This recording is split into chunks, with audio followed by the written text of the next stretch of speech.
करीब 50 घंटे तक टाल मटोल करने के बाद आखिरकार मोदी सरकार ने स्वीकार कर लिया है कि लाल किला ब्लास्ट एक आतंकी हमला था।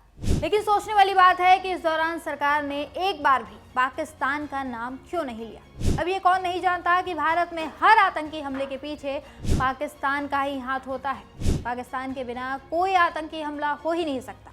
तो फिर आखिर ऐसी कौन सी वजह है जो मोदी सरकार पाकिस्तान का नाम लेने से बच रही है। याद होगा आपको, पहलगाम आतंकी हमले के बाद मोदी सरकार ने ही कहा था कि अब किसी भी आतंकी हमले को युद्ध की कार्रवाई यानी एक्ट ऑफ वॉर माना जाएगा।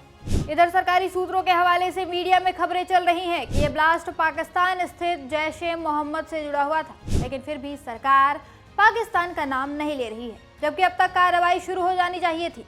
सोचने वाली बात है कि आखिर ऐसी कौन सी वजह है जो मोदी सरकार पाकिस्तान का नाम लेने से कतरा रही है। एक और सवाल है जो हर भारतीय को परेशान कर रहा है।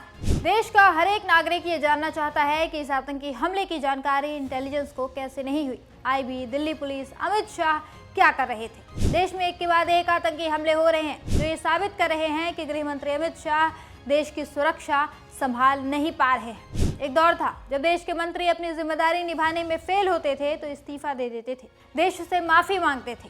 जैसे 26/11 हमले के बाद तब के गृह मंत्री शिवराज पाटिल ने 4 दिन बाद ही इस्तीफा दे दिया था। लेकिन आज देश में लगातार आतंकी हमले हो रहे हैं और इसके बावजूद अमित शाह ने एक बार भी जिम्मेदारी नहीं ली। सवाल है, कहाँ है गृह मंत्री। 7 महीने में 41 भारतीय मारे गए हैं। आतंकवादी जब चाहे जहां चाहे भारतीयों को मार रहे हैं, लेकिन अमित शाह को इसकी कोई चिंता नहीं हो रही है। उनका ध्यान हर वक्त चुनाव पर रहता है। कभी इस बात की चिंता नहीं होती कि देश की सुरक्षा में बार बार चूक कैसे हो रही है। अगर इनका ध्यान देश की सुरक्षा पर रहता तो ऐसी घटनाएं हर बार न होती। आप खुद सोचिए, दिल्ली पुलिस किसके अधीन है? सीमाओं की सुरक्षा की जिम्मेदारी किस पर है? इंटेलिजेंस ब्यूरो किसे रिपोर्ट करती है? अमित शाह को। फिर क्यों बार बार आतंकी हमले हो रहे हैं? रेड फोर्ट भारत की पहचान है। प्रधानमंत्री वहां से देश को संबोधित करते हैं। इसके ठीक सामने धमाका करना बहुत बड़ी बात है। सवाल उठ रहा है कि सुरक्षा चूक की जिम्मेदारी किसकी है, मोदी की या शाह की? साफ है कि अमित शाह से गृह मंत्रालय नहीं संभल रहा है, लेकिन फिर भी वो कुर्सी से चिपके हुए हैं और जिम्मेदारी शून्य है। दूसरी तरफ पीएम मोदी हैं, जो पहले तो इतने बड़े आतंकी हमले के बाद भूटान सैर सपाटा करने निकल गए और 2 दिन तक इस खबर को दबाए रखा गया कि ये एक आतंकी हमला है। मोदी मीडिया बेकार की बातें करती रही, लोगों को पागल बनाते रहे ये लोग। फिर 50 घंटे बर्बाद करने के बाद आखिरकार इसे आतंकी हमला स्वीकार किया गया, लेकिन इसमें भी पाकिस्तान का जिक्र नहीं हुआ। ऐसे में लोगों के मन में कई तरह के सवाल पैदा हो रहे हैं। लोगों को डर है कि जैसे पहलगाम हमले के बाद पीएम मोदी ने बड़े बड़े दावे किए थे और फिर सीज फायर के लिए राजी हो गए, कहीं इस बार भी ये वही काम ना करे।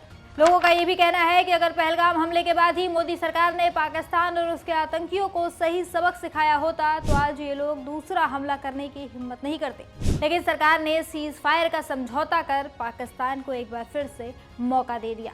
इसी का खामियाजा आज दिल्ली के उन 13 परिवारों ने भुगता है। अब सवाल है कि क्या इन मौतों का कोई हिसाब देगी मोदी सरकार? जान लीजिए कि मोदी जी ने जिस दिन तीसरी बार प्रधानमंत्री पद की शपथ ली थी, उस दिन से आज तक 57 आतंकी हमले हो चुके हैं और इन हमलों में करीब 39 जवान शहीद हुए हैं और 54 घायल, जबकि 69 आम नागरिकों की जान चली गई है, तो वहीं 100 से ज्यादा लोग घायल हुए हैं। लेकिन इतनी घटनाओं के बाद भी अभी तक किसी ने कोई जिम्मेदारी नहीं ली है।